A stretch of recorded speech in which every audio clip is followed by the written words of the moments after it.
So Dr. Sikka, for the students who are here, tell us, were you the only one in the class then? Oh no, there were a lot of us. That time period was, believe it or not, there was another similar AI hype cycle in the 1980s, and the time that I did my PhD was things were kind of mellowing out, and we used to call it the AI winter. But there were plenty of people studying AI. So what is PhD in AI like? I mean, what were you preparing yourself for? So the idea of making a machine that is intelligent has fascinated people, forever. So around that time, we were sort of in one of these generations where formal systems, reasoning systems, were being built to apply mathematical reasoning to complex problems. For example, medical diagnosis or detecting fraud in credit card transactions or these kinds of things. And that technique had run into some significant limitations. I worked on a very promising approach to connect efficient subsystems into a general purpose reasoner. It's a little bit like plugins today, except the outer system was not a large language model, it was a reasoning system. So it has been fascinating to me over the last 37 or so years that I have been involved in the field to see its development and what we have today. You have famously said that AI's impact on services and in software is real but not sudden. When you say it's real but not sudden, who all will survive this onslaught at present?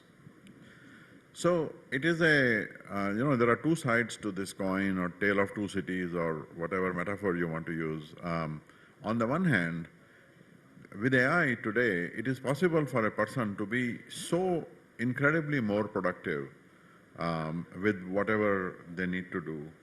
I have seen examples where people can do things 20 times, 30 times faster, more efficiently than they did before. One of my friends who was a student with me in AI, when we did our PhDs together, I was just talking to him this morning. He rebuilt a system that was built by 15 engineers over 9 months. He recently rebuilt that system by himself in 14 days using one of these. So what took 9 months then? What took 9 months by 15 people with 15 very high-level engineers was rebuilt by himself alone within 14 days. So that's more than 100 times productivity gain.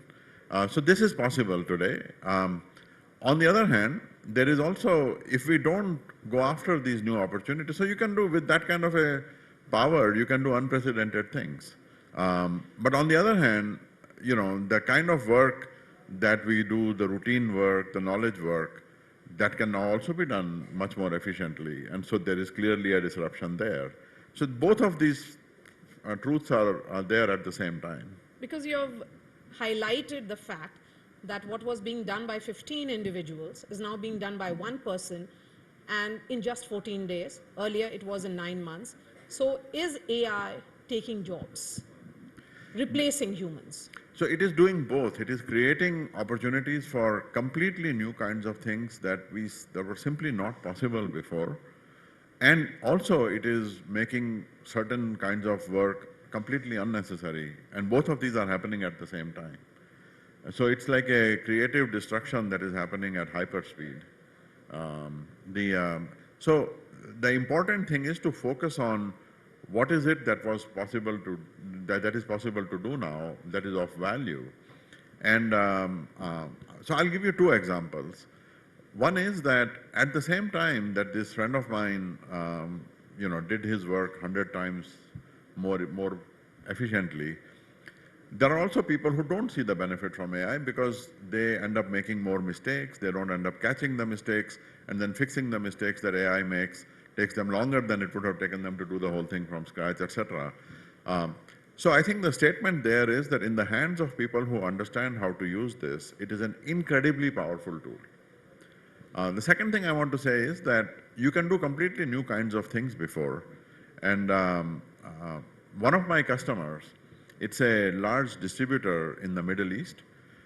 he was telling us that he was actually telling some of my other customers that um, one of their major suppliers decided to shut down their manufacturing in one of the countries in the region, and they had to quickly understand the consequences of this, that now this main FMCG company is no longer going to produce locally. What do we do as a result of this? And and they ran a bunch of these complex analyses using our product, using my company's product. And as a result of that analysis, they decided to shut down their operations in that country. Now, think about how this would have unfolded before AI.